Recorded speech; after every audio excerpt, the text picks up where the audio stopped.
me, Saha, we can see you. You're right outside the resort. Follow me if you can show us those visuals there of police deployment. It seems like the BJP government there in Assam, Guwahati are doing everything they can to protect those dissidents inside the resort, not allowing anyone to enter that hotel at this point. Like in Surat, are they also here cracking down on any leaders from the Mahavikas Aghadi? Are they not allowing them in?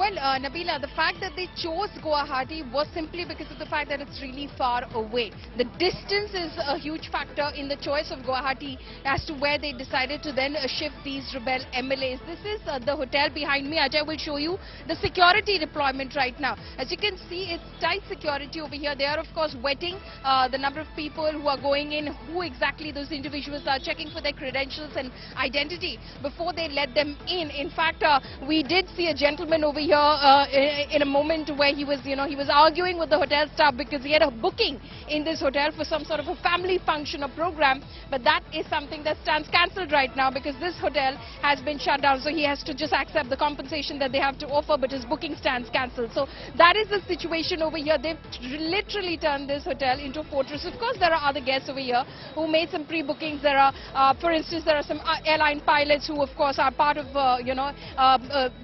in Guwahati as part of the shift change, etc. So there are guests over here, but otherwise for any sort of larger gatherings or for fresh bookings, they've shut it down. So we do believe that over here, these people are here for the long haul. That is what I was telling you earlier about as well, that they have, of course, sought more room bookings in this hotel because they're expecting more MLAs and more supporters to join them over here in Guwahati. And right now what they're doing is they're biding their time. They are, of course, looking at all the developments that are happening in Mumbai, watching it extremely closely, huddling amongst themselves and trying to strategize. But like Sahil was saying earlier as well, and like all of our colleagues have been saying as well, Eknath Shinde needs 37 on paper, 37 Shiv Sena MLAs on paper in order to be able to successfully stage this coup against the Uddhav Thackeray-led Shiv Sena. So until he has that, we believe when he came from Surat to here, he had 33 with him. He is falling short by 4 Shiv Senics.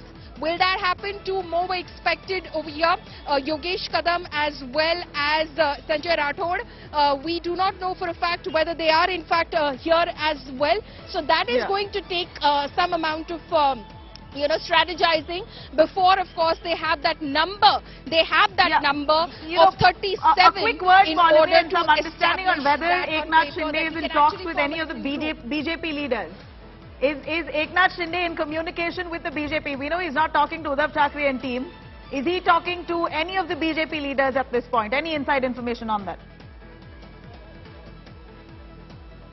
Well, Nabila, that can't be discounted, that he's talking to the Bharatiya Janata Party. Very ironically, as much as BJP would want to stay away from this or publicly tell that they have nothing to do with this as to what is happening within the Shiv Sena, yesterday when that bus in fact left, those buses in fact left from the Surat hotel to the airport before they in fact embarked on that chartered flight to come to Guwahati, on that bus was Mohit Kamboj, a BJP leader. His name was bandied around a lot. If you remember, he was one of the BJP leaders who was engaging in a war of words with Nawab Malik during the Aryan Khan case.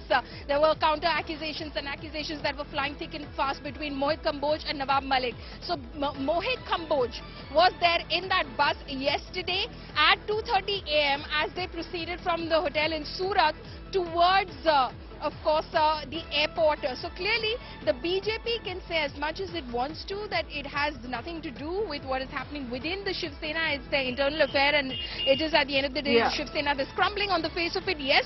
But the BJP is also indirectly involved in it. The fact that we're here in Guwahati, a BJP ruled state, and the establishment is provided really for the security, sign, quite established.